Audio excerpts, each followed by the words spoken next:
Hi everyone, welcome to Backstage Classical Conversations. I'm your host, Katrina Stroud, and I'm a classical violinist pursuing my master's in music at the University of Michigan. In this series, I invite esteemed classical musicians onto the show and interview them to tell their stories and give advice to share with others and preserve their legacies. Today, I'm interviewing cellist Mary Peckham, a performing artist and educator who has developed a host of accomplished performers. As a founding member of the Cavani String Quartet, a position she held for 32 years, Peckham was honored with the Naumburg Chamber Music Award, Musical America's Young Artist of the Year Award, and the ASCAP Chamber Music America Award. They performed thousands of concerts in the United States and abroad, were awarded the State of Ohio Governor's Prize, and twice won the Guarneri String Quartet Residency Award. Peckham also won the overall string category and cello division of the National Federation of Music Clubs competition. Peckham has also given masterclasses and lecture demonstrations at music festivals, universities, and schools all over the world. From 2004 to 2016, she hosted Offbeat, a radio program on Cleveland's classical music station. She also held long-term positions at the New England Conservatory of Music, the Oberlin Conservatory, and was an artist-in-residence and faculty member at the Cleveland Institute of Music. She was also the cellist of the Lysian Piano Trio, ensemble in residence at the Baldwin Wallace Conservatory of Music. Now for today's episode. All right, well, thank you so much for joining me today on my podcast. I'm so honored to have you here today. So what was your musical background like, and what initially drew you to the cello? Okay. Katrina, it's really, really cool to be talking to you. You look like a cool person, and Thank you. do appreciate that we are both caffeine addicts. So my musical background, well, look, I was a kind of a obsessed child, like when I was really little, like 2, I sang all the time, and my mom and dad or my sisters make sure that I was always listening to Julie Andrews. She's my life. So it was Mary Poppins, and then after a couple years, it was also Sound of Music. Mhm. And my mom could tell that my mom's musical. Like her father was a professional cellist, Okay. and she taught piano to everybody in the neighborhood wherever we lived. And my dad sang in choirs and stuff, and so she got me started on piano when I was pretty young, and I really hated practicing, and I was clever enough to know that I couldn't start playing the cello till the 4th grade, and I was in the 2nd grade, so I said, "Oh, Mom, I really wanna play the cello," 'cause I didn't wanna practice the piano, and then, of course, 2 years later, I had to practice the cello, but that's I mean, I play the cello, but I also, like, play guitar. I played in bands and stuff, and I love to Cool. sing. So, all my life, music, love it, right? Yeah. Oh, that's amazing. I love that. What about you? Oh, me? I started violin when I was 3, and my mom basically handed me this instrument and said, "You're gonna play this now." And I was like, "Okay." Wow. So Suzuki? Did you use Su Yes. Not like a Suzuki program, but I went through the books. Yeah. Okay. I mean, I think those books are brilliant, and, I Mhm. mean, I didn't do that because I'm too old, so it wasn't around yet, but I really, and wow, 3. I mean, I kinda chose the cello because I knew my mom, her father had passed away when she was a little girl, so we were Mhm. always talking about Grandpa Herbert, Mm. and and so I knew that that was kind of a cool thing to wanna play, 'cause Yeah. mom loved it, and it was big, and it seemed I don't know. Anyway, I liked it.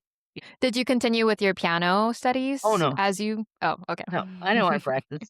I mean, I can play, like, a couple of Stevie Wonder songs and, like, a couple of old Chicago songs now, but, I can play chords and sorta sing, but Mhm. that's it. I don't play. No. I see. Yeah. You? I also started piano when I was about, I think, 6, but I kinda stopped in high school because I also did not like practicing piano. Oh, it's too much, right? It's a lot of notes. So, who were some of your musical mentors growing up?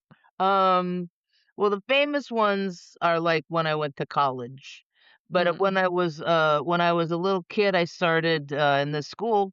I got a school cello at my, elementary school. I was in the 4th grade, and it just so happened that the woman who ran the string program at this little school. Well, ran the string program. She ran the string program for half the city I grew up in, which was Olympia, Washington. Wow. And her name was Carla Timmerman. It's now Carla Epperson. But she was one of these people who could play piano and sing and play cello. Mhm. And so she was my private instructor initially. And then I studied with a guy named, Hoffman. What's his first name? He was a great guy. He taught at the university in Tacoma. David Hoffman. I've had a few Hoffmans in my life, so Yes. as inspectors. And then when I went to college, I went to Indiana University specifically to study with the very famous Janos Starker. And at first, he had me studying with his then recently appointed young student, Gary Hoffman. So Gary Oh. Hoffman at the time was like 24, and, I was 17. I didn't know he was that young, but what happened was Gary became my hero. We played softball every Saturday, and I loved his playing, and then I studied with both him and Mr. Starker, and then I just see. Starker. And then in grad school, I loved Aldo Pariso. He was my teacher at Yale, and then Paul Katz. And then there's been lots of chamber music guys and chicks too, Mhm. So like Yeah. Don Weilerstein is probably the most influential musical guru of my life, and Peter Soloff is the guru of kindness. And in the last 27 years or so, it's been Toby Proman. And although Mhm. she's not a music teacher of mine, she is a musical mentor. She's just the way she is in her approach to learning and education. I am very influenced by her. Yeah, those are amazing mentors for sure. They are so lucky. Yeah. Yeah, we're so lucky to have them. Yeah, and so you mentioned why you started at Indiana, it was Yeah. for the teacher. What also made you decide to go to Eastman, Yale, and Ohio State after that? Well, okay. I went to Ohio State because I didn't get enough. I didn't get a full ride at Yale. I wanted to go to Yale because I had fallen in love with the cello teacher there, was Aldo Pariso at the time. And because I didn't get a full ride and my parents couldn't help me out anymore, Mr. Starker said, "Look, either get a job like in a B orchestra or get paid to go to school somewhere." So it just so happened that my best friend at the time, a woman named Annie Fullard, um, Yes. was at Ohio State. I didn't know why she was there. She liked the violin teacher, and they had a fellowship that I got. So I got paid more for going to college at OSU than I would have gotten in the orchestra. And Wow. I wasn't terribly happy there. It wasn't the biggest, performer school. It was a Mm, wonderful musical education school. But that's where my quartet formed. I So see. that's Yeah. that became my mode of dedication and really focused my life on string quartets. And then I did go to Yale. I transferred because I so wanted to work with Mr. Pryor. So, and then the reason that I went to Eastman is the quartet I was in, the Cavani Quartet, auditioned for what was then called the Cleveland Quartet Competition, and the prize was you got a fellowship to go study with the Cleveland Quartet at Eastman. So I see. that's why I'm so smart because I was in school for such a long time. I took 4 years to get a master's, and I finally did at Eastman, but it's because of my quartet, that really launched our career going to Eastman. Oh, I see. Interesting. Yeah, and you talked a little bit about Annie Fullard and the Cavani Quartet. How did the Cavani Quartet initially start? Sure. Well, Annie and I had been like chamber music soulmates since we met at IU, and we played in a piano trio that was very serious. Mm. But then she transferred to Ohio State, and then when I went there, she broke her wrist of all things. Oh, So wow. she couldn't play. So she said, "There are two other violinists here that I want you to play with," and I ended up playing with one of them. But then when Annie finally got her cast off, we got a gig playing like background music at a New Year's party. And Yeah. so we did it with these 4 chicks, me and Annie and Erica Eckert and Susan Waterbury. And they were all violinists at the time, so Erica took home the school viola, which was made by Vincenzo Cavani, and we Okay. found out on one of our breaks at that New Year's Eve party that Susan had the father, Cavani, was the maker of her violin. Wow, So cool. then we found out that, we were gonna get some more gigs from this, and we really love playing together. So, we were in Columbus, Ohio, and we found out that what was the name of that quartet? The one with Andrew Jennings and, Norm Fisher, Concord Oh, Quartet. oh, yes, The yes. Concord Quartet was coming to Columbus, and they were giving a master class. So we decided, well, we had 2 weeks, we were gonna learn the first movement of the Mendelssohn Opus 13. Uh-huh, We yeah. did, and then we played for Andrew Jennings in a class, and he said, "Look, I think you guys have something. I think you should do this, this, this." We did everything he said, and so that summer we went to Aspen for their they used to have a wonderful quartet program, and then we had to split up because transferred to different schools, but then Okay, we went to Eastman together, and so it started I because see. of a weird gig in Columbus, Ohio, and, yeah, it became like, an artistic focus, a small business, a life's, commitment. Yeah, for sure. That's amazing. And who are some of the early mentors that influenced the quartet? Oh, for sure, Earl Carlos and Robert Mann from the Juilliard Quartet, all the Cleveland Quartet guys, the Tokyo Quartet guys. We even worked with the Emerson Quartet guys Wow. and, the original first violinist of the Tokyo, so we had 5 Tokyo Quartet members. And then, like, Joel Krosnick quite a lot. We ended up Yeah. playing for him quite a lot over the years.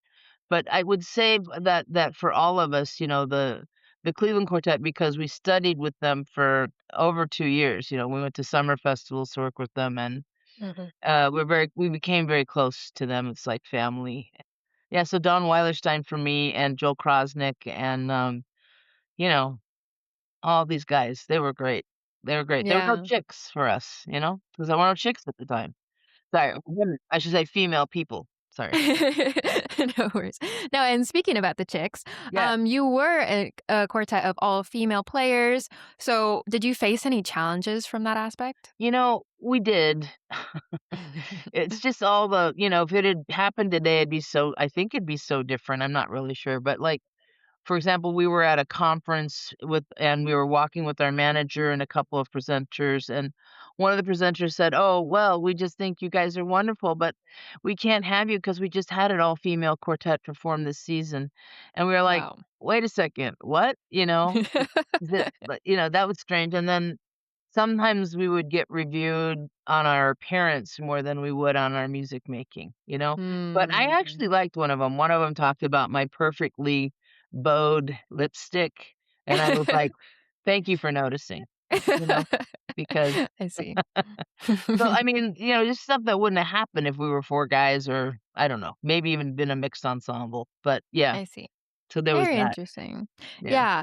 And so, how would you say being a part of the Cavani Quartet, you were part of the quartet for over 30 years, how did that influence your musical development? And what are some things that it taught you?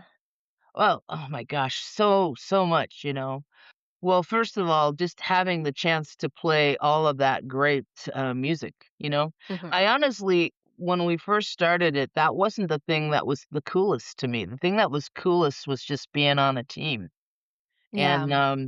I'd grown up loving team sports, and I remember, when I was young, like high schoolish stuff, I thought chamber music was super snotty and stuck up. I didn't like it. And I Really? just, Wow. and then when I finally, found out in college that it was, like, greater than, like, turning a triple play in softball, Yeah. I fell hard, and I really got into the whole group dynamic and the synergy of playing with others, and, Hmm. so that was great. But then when I look back now, now that I'm no longer in the quartet, I'm so grateful that I had the opportunity to perform all of the Beethoven quartets and the Bartok cycle several times and all these other great works. The string quartet as a medium is still a very valid thing. Composers still write a lot of string quartets, and it's Hmm. so in a way, that was one thing. I think that just, the idea of being in a group and learning how to function together and with precision and meaning and interpreting things, and then the great art that we got to do. And then something else that was sorta new for our quartet, I used to call it our band, was that we did a lot of community engagement, and Mm, we became very, oh gosh, well-versed in developing programs that were audience appropriate, like I see. did things for different ages of children, We did things for that were specifically for, like, playing in libraries and other places, and that became a big part of our career. So more often than not, we might get a foot in the door because, someone had heard us play, but they'd bring us back over and over because they really loved our community engagement activities, and I think Yeah. it was something so that's something we love doing too. We call them, playing the shows. Yeah, for sure, and, like, I feel like that is part of Cavani's huge legacy, not only the pedagogical aspect, but the community engagement as well, I feel like a lot of quartets have structured yeah, like, the way they perform and engage with communities based off of, like, how the Cavani Quartet did it for sure. Huh. Wow, very cool. So, do you have any, like, memorable stories for the Cavani Quartet that stick out to you still to this day? Well, what kind of stories? You want a silly one? Sure, let's go with a silly Okay, one. I mean, I most of it I tend to be someone who, like, tries to be funny when I get nervous, so, anyway, so I think that well, for example, we spent a lot of time in minivans. 'Cause, a lot of Yes. times you would take a plane somewhere, and then you'd rent a minivan because that would fit all of the quartet and our luggage and our instruments and everything, Mhm. and almost always, almost every time, I was the driver, Okay, yes. and our violist, Kirsten Doctor, was the navigator. Actually, even before her for the first 10 years, I think Erica, the other violist, was also a navigator, but Mhm. we would never let the violins drive, never. So, maybe I woulda let Mari drive, and maybe if I was, like, about to go into a coma or fall asleep or whatever, we'd let them, but it wasn't good. It wasn't good. Annie's driving made me crazy, but they also, like, were very directionally challenged, so they'd always be getting lost, so that was a thing for us. I always when I speak with people who've been in a string quartet and toured a lot, for a long time. I'm always interested, who was the driver, you know? Right, yeah. And also, let me see, anecdotal things, but also, like, I remember maybe 4 or 5 concerts that where we all agreed that it really had gone well at the end. I don't know if you've noticed that, you're playing quartets too, right? And, Mhm. 3 of you can be like, "That was the best we've ever played," and the one person's like, no, really didn't." And Yeah. I remember, like, certain special places that were great, like, there was a synagogue in, romantic Spanish mossy place in the South. Oh, poop. It's, like, North Carolina or Georgia? Starts with an S. Famous. Savannah. Oh, Savannah, Mhm, yes, Savannah. yes. And another time, just loving the acoustics of the Corcoran Gallery. Mhm. And, yeah, it's stuff like that, that's the stuff Yeah. that's really that's very special. And, Yeah, for sure. even though, what happens with everybody once you've played together for a while, some of the things that started out as being really cute about somebody can become the most annoying thing. Yeah. We all really loved each other, and we loved each other's families, so Mhm. we would hang out quite a lot when we got back Yeah. to Cleveland, so because we loved each other's kids. Yeah, wow, I love that. Yeah, and after the Cavani Quartet, you joined the Elysian Trio? I actually joined the Elysian Trio while I was still in the Cavani Quartet. Oh, okay, Yeah, okay. and then played with those guys for, like, a dozen years or so. Okay. What I loved about that is that I had the chance to play almost the complete piano trio repertoire. Oh, I think wow. the only thing we didn't play any Schumann trios, but we played all the Beethovens and the Brahms, the Mendelssohns, and a bunch of abstract Beethoven trios, and that was really great just to have that chance to play with other people and, to do 3 different programs, 2 different programs a year, whatever, it was great. Yeah, There's a lot of great piano trios, but, it's not like string quartets. I mean, there's maybe, I don't know, 50 great piano trios, right? Maybe? yeah, And there's mhm. 68 Haydn string quartets, so and Wow. 38 of which are brilliant, so anyway, it is what it Yeah, is, but I feel like, that was the thing that I love the most, that now as I'm just really devoted to teaching and running programs, I'm really glad that I had that experience of playing all those pieces because I'm used to coaching things I've never played before, of course, but it is quite wonderful to coach something that you've performed, you know? Right. Yeah, I'm sure. Yeah, and what would you say are some differences between being in a professional string quartet and a professional trio that some people might not think about? Well, the biggest difference is the frickin' piano, because you're so much of what you're gonna do is based on that instrument. So when we would go on tour, if you had a bad piano, it was frustrating. Yeah, And if you had a good one, it was incredibly inspiring.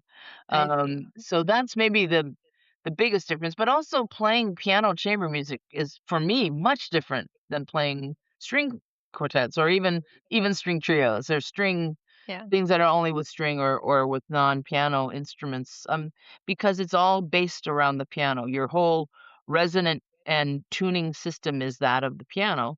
Right. And then, the constant questions of, well, do I try to match the piano or am I trying to be the contrast to the piano?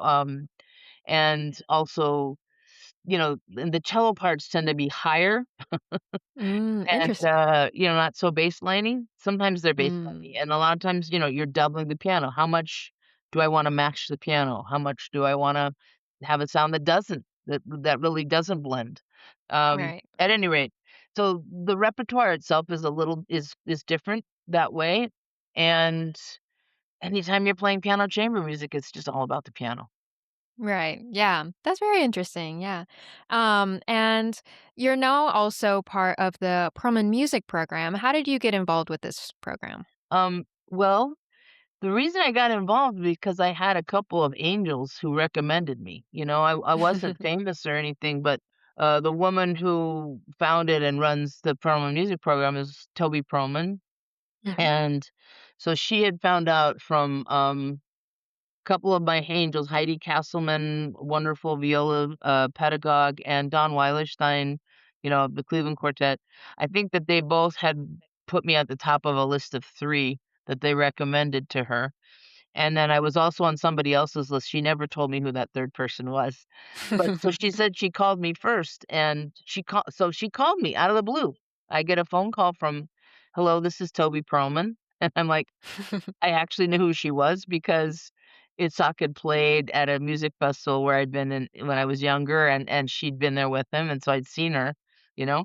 I Okay. was aware of who Mhm. she was, Yeah.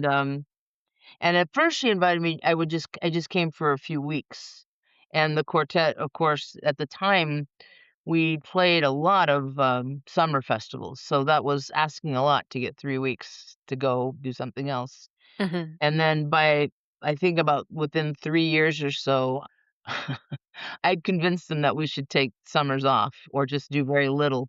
So I started Mhm. coming to the promo music program for the entire summer. So I I see. started in 2001, and then, I've been coming ever since, and I'm here. This is where I am right now. I'm on Shelter Island where the program takes Okay. place, and, so I'll be here until I've been here for 4 weeks, and I'll be here for another 7. Wow. Wow. That's amazing. Yeah.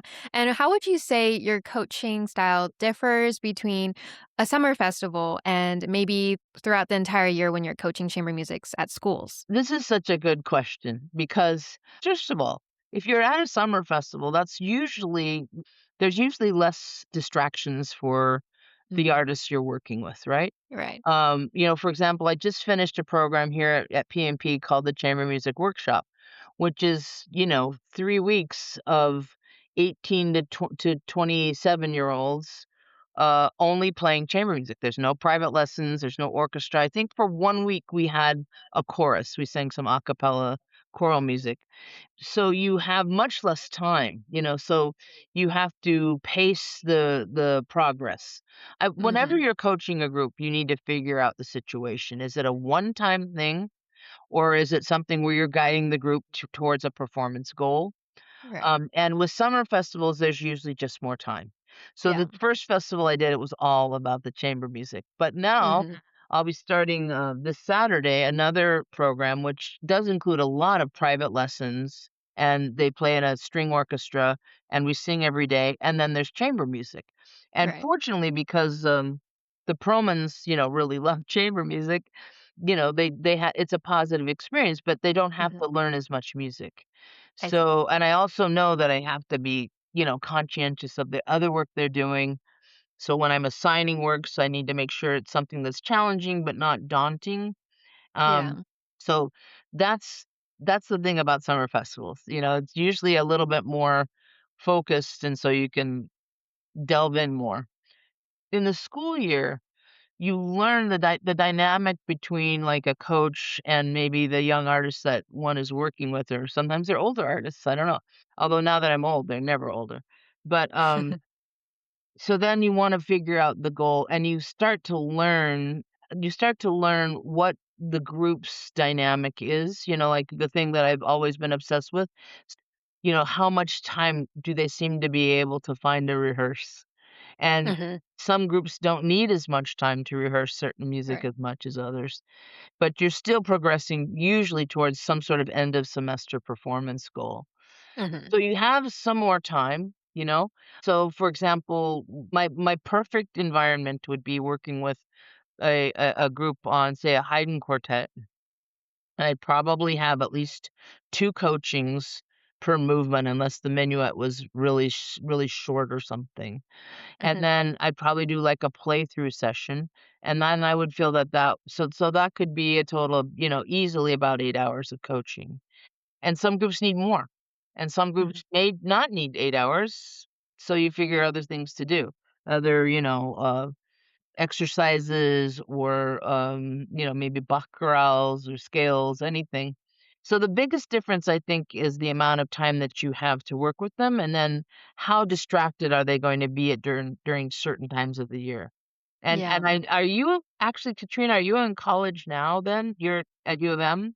Yes, I'm a graduate student, Okay, yes. you're a master's student. So Mhm. you know that, like, when you start out the school year, everybody is just gunning to get started and Oh, work yes. hard, right? And then probably by about mid or late October, everybody starts to get really bogged down. Yeah. And it feels like there's no time at all once get close to Thanksgiving. So, Mhm. so I tend to be a front end kind of coach. I like to Yeah. work a lot on the nuts and bolts of how are you going to work together? How are you going to rehearse? How are you gonna maximize your communication together? And, Right. really learn to play with this incredible empathy and knowledge of what works in this particular group. So Mhm. that'll do a lot at the beginning, and I see. maybe try to get through as much of the piece as possible too. So I would say, like at Juilliard, for example, I try to get through the entire work by Thanksgiving Okay, and wow. then polish it up afterwards, because Mhm. usually the performances at Juilliard start right away once they get back from Thanksgiving. Mhm. And at other schools, I would say it's similar, very similar. Yeah. The spring semester is always harder because people have auditions and things. Yeah. So Mhm. you really wanna push, I think, at the front of the semester for that too. Yeah. But I've also been in situations where groups couldn't even really meet until, after the spring break. It's kinda crazy. That makes Right, me yeah. crazy. I really don't like that, but I'll do it because I know it's Yeah. crazy. Yeah. Well, that's great insight. Thank you for sharing that. And what would you say as a coach, if you see conflict arising in the groups that you're coaching, how do you handle that? Well, there's different degrees of conflict. Mhm. I generally try to keep a very I mean, you can tell I get silly pretty easily, and, so I'm trying to find ways to bring out the joy and the fun of what they're doing, of what is Mhm. happening. I also really try to help people develop a healthy rehearsal environment where everyone feels heard. And that's Mhm. so difficult.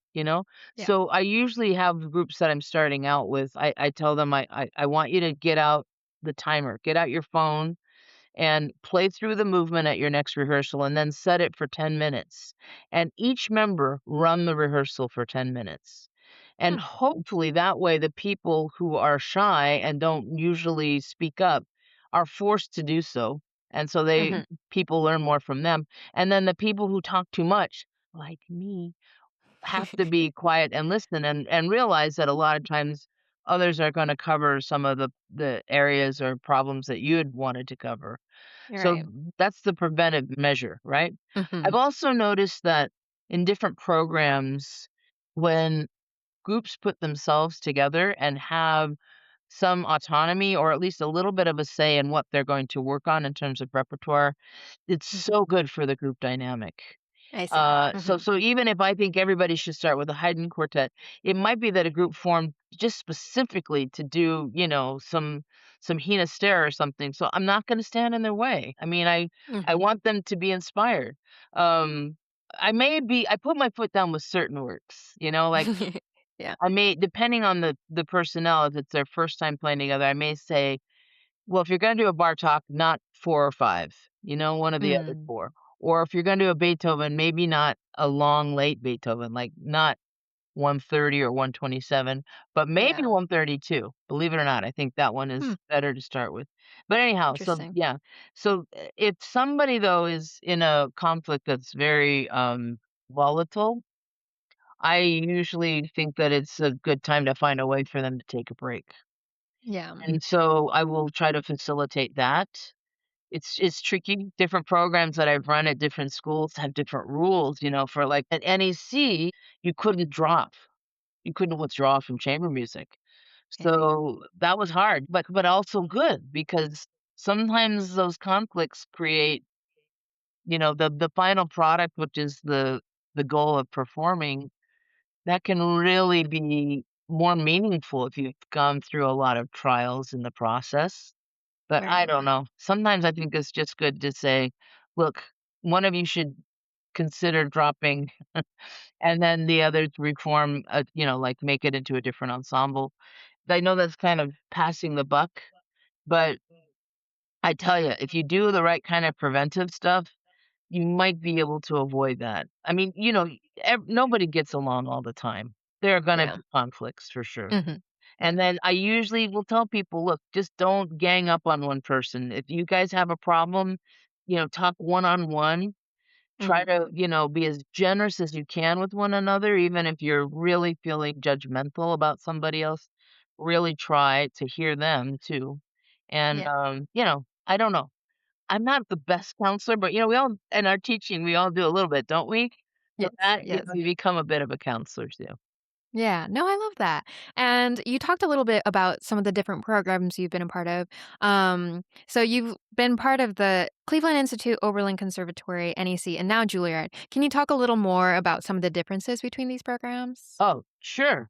Look, CIM, we had a great program there. And when we first started out there, we each had a job in the quartet, right? And Mhm. mine was to sort of represent the quartet with the CIM administrative stuff. Okay. So I was on a steering committee with people that were amazing, like Heidi Castleman and Alan Harris and just Ann Epperson, all these people who had had so much experience in so many different programs. So I learned a lot from them, and then, when Peter Solove came to CIM, we worked together so well, the Cavanis and him, because we loved him, and, each program has its own curriculum. Some schools don't have any real curriculum, but most Right. schools that I've worked at have. So at CIM, there were certain things, you could preform a group, but it had to be approved. You had to have 10 hours of coaching per semester. You had to perform at the end of the semester, but not necessarily an entire work. And, so you had to do those things. Where at Oberlin, I think it was also 10 hours of coaching. But a lot of the groups we put together in a 2-hour meeting at the beginning of every semester, it was a group of other Oberlin faculty. And then at NEC, it was more things that were required. For example, each group had to have 13 hours of coaching. Each group had to perform in 2 performance classes throughout the semester, and then the group at the end of the semester was supposed to perform no more than 20 minutes, but if they had learned an entire work, we would usually try to find a way for them to be able to perform the whole work. And Mhm. then at Juilliard, it's the required amount is 8 hours of coaching, Hmm. which is so Yeah. seems like so little, but you know what? Now that I've been doing it for a few years, I get it. You can do a lot in 8 hours of coaching. Mhm. And at Juilliard, you have to perform the entire work. Okay. Yeah, you can't just Hmm. do a portion. You won't pass the course. Hmm. Yeah, Interesting. so, yeah, every program's a little different. I have to say, though, mostly every place I've worked has had some of the best chamber music faculty you can imagine. So it's been such a treat to get to know these wonderful mentors and chamber music guides at these different places. And I've really like my last 3 years getting to know people at Juilliard's been such a joy. Yeah, for sure. Yeah, and speaking of some of these people, you mentioned before your own coaches for the Cavani Quartet were, Cleveland, Tokyo, Juilliard. How would you say their legacy was passed on to the Cavani Quartet and how you now pass their legacy on down to like the next generation of string quartets? Well, I bet that all of us talk about them a lot in the coachings. Mhm. Also, there are certain techniques that Cavani developed and that I developed in my own coachings that are so influenced by especially Don Weilerstein and, the Cleveland Quartet guys and Bobby Mann. And so, we're still using them and maybe we changed the whole method of teaching it a little bit, each one of us, but yeah, we're definitely doing that. Also, in this country, the chamber music culture kind of, you can sort of say it was sort of split between the influence of the Austro-Hungarian school, which is like a lot of, the chamber music in Budapest at the conservatory there, Mm, as opposed to the Russian-Belgian school. So, like, I if you see. go to Marlborough, that was started by people who were from the Russian-Belgian school mostly. But at Juilliard, the Juilliard Quartet was, trained by Hungarians. So, you get a little bit of a different style things and ways of working on different music and certain music that is more promoted and certain music that is not so promoted. So that's kind of interesting too. I mean, I'm thinking about like the Polish quartet when they moved to the US after the war. They became very influential, like the Hmm. early Juilliard quartet studied with members of the Polish quartet. So there was that influence from the Juilliard guys, from Bobby. And then working with people who are mostly trained at Marlborough, it's just a slightly different thing and it's fascinating. But Yeah. in terms of how I'm passing that down, I think with every group I work with, I'm trying to figure out what's the best way to work with that group. Hmm. What do they need? What do the individuals in the group need? And I think that's very much from our mentors, that sort of holistic approach. Yeah, for sure. That's very interesting. And yeah, I was kind of wondering because it seems interesting that the Cavani Quartet was mentored by, I would say to me, at least as a student, the three legendary quartets from that generation were like Tokyo, Cleveland, and Juilliard. So, and they all kind of are a little bit different, right, in Yeah. terms of their Oh, they coaching. are. Yeah. The only one I would add to your list is the Guarneri Quartet. Oh, And they're yes. much Yes. more, I think, more the Curtis Marlborough training thing. And Hmm. even though we did coach with members of the Guarneri Quartet, it wasn't as regular. So I we see. were fans of theirs and we heard them a lot. But yeah, I just and I'm bringing them up because I feel like I hope people are still listening to some of their great recordings too. Yes, You yes, know? for sure. Yeah, no, but I love that we are able to, yeah, still have those teachings Yeah, taught to us. right. It's an oral tradition. We learn Mhm, what's passed down. Uh, which I think is so wonderful, and mhm, and, um, and chamber music doesn't seem quite as intense as, like, solo. I mean, like, right. it's more familiar, more Yeah, because of the team environment, I don't know. mhm. No, I totally agree. Yeah, I love that. And how would you say your own professional experience in the chamber music world has influenced how you coach chamber music today?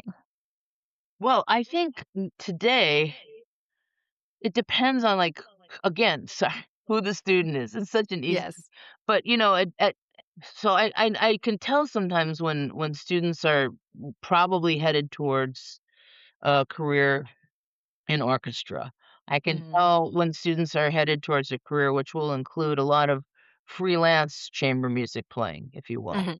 And then I also try to really help them promote groups staying together, because there's something very powerful about building that team and that business and having that experience together, and it's very hard, so it doesn't happen all the time, Right, but, yeah. hopefully every year there's at least one group that might stay together and build a life. We'll see. Mhm. Yeah, so it depends on what I'm sensing is gonna be the needs of each individual. So Mhm. I think that the tricky and hardest thing maybe about being a freelance chamber player, although there are now more opportunities than ever to make a Mhm. real decent living, you know, I'm playing with different people. Um, that's the whole, well, every time you're going to prepare for another concert, you have to get to know a whole different vibe of the group, Right. right? It's a whole different dynamic. And then if you're learning to stick together with one group, you gotta learn how to do that. That's not easy. Mhm. And then training someone who you're pretty sure is gonna be do you know, going the orchestral route, you wanna make sure that they maybe have the understanding of how it can apply to their orchestral playing, but also, so that they're very resourceful, because a lot of times people, even if they get a wonderful orchestral gig, after several years, they'll start looking for other things to do outside of orchestra. So I'm Right. hoping that they'll figure out ways to use their love of chamber music to do something that will be fulfilling and rewarding for them with that. Yeah, I love that. Yeah, and so, this has been such a wonderful interview, and I always like to end with this one question. Oh boy. What advice do you have for aspiring professional musicians? Well, play as much chamber music as you can. Mhm. It's the best thing you can do, Yeah. because you're playing a solo line, so you're totally responsible. You listen in ways that you didn't know you needed to listen, and that helps all of your playing, all of your music making. And again, the repertoire is so rich. You can Mhm. really learn about all kinds of music by playing chamber music. Right. I'm addicted. I love it, you know? So, I have to tell you, I used to have a little radio show in Cleveland, and for a Right. while, I would ask people, what did I ask them? I said, one of my questions was, if you could, have dinner with your favorite composer, Mhm. who would the composer be? And what cuisine would you want to experience with them? And then, Hmm. the other question I always asked was, "Do you know the rules to hockey?" So, I wanna ask you, Katrina, Oh, who is the goodness. composer you'd wanna go have dinner with? 'Cause, some of Mhm. these guys that and chicks that were great might not have been so fun to have dinner with. This is true. Yes. Okay, wait, give me a second to Yeah, think about yeah, this. go ahead. Maybe hmm, maybe Shostakovich Okay. I can tell because you there would be a lot of vodka involved. Yeah, well, I think it's just interesting because he was, like, he was during the World War II time, so it would Yeah. be interesting to show him, like, I don't know, like, an American cheeseburger and what he would think of that. I love it, I love it. So I like that. So you'd get him a really good cheeseburger. I like Yes, that. and french fries, French yes, fries for sure, and a for sure. milkshake, Yeah, yes. yes, the whole experience. The American classic. Okay, and Katrina, do you know the rules to hockey? Unfortunately, I do not. I don't either. Dating a Canadian. But you are Canadian? No, I'm dating a Canadian, but I do not know the rules to hockey.